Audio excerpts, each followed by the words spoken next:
পানির নিচে রাস্তাঘাট, ঘরবাড়ি সবকিছুই। ভয়াবহ এ পরিস্থিতি তৈরি হয়েছে ভারতের গুজরাটে। টানা বৃষ্টিতে বিপদসীমা পেরিয়েছে রাজ্যটির বহু নদী। এতে ভয়াবহ বন্যার কবলে পড়েছে বিভিন্ন জেলার বাসিন্দারা। জলাবদ্ধতায় চরম ভোগান্তিতে পড়েছেন স্থানীয়রা। স্মার্ট সিটি के नाम पे कुछ भी नहीं है। পানি নিষ্কাশনের উপযুক্ত ব্যবস্থা নেই। এবারই প্রথম নয়, প্রতি বছরই বন্যার মুখোমুখি হতে হয় আমাদের। हर एक साल का यही प्रॉब्लम है। कुछ भी सामान लेके बिना निकल गए। হঠাৎ করে বন্যা হওয়ায় আমরা কোনো জিনিসপত্র নেয়ার সুযোগ পাইনি।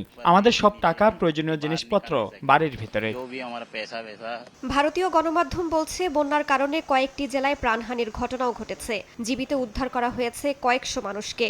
নিরাপদ আশ্রয়ে সরিয়ে নেওয়া হয়েছে 23,000-এরও বেশি বাসিন্দাকে। পরিস্থিতি মোকাবেলায় জরুরি বৈঠক ডাকেন রাজ্যের মুখ্যমন্ত্রী। এরই মধ্যে উদ্ধার তৎপরতা জোরদারে দ্বারকা, আনন্দ, রাজকোট সহ কয়েকটি জেলায় সেনাবাহিনী নামানো হয়েছে।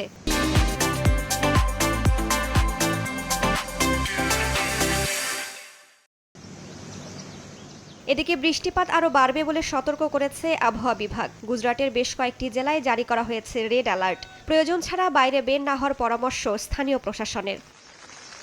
রাইসা জান্নাত, সময় সংবাদ।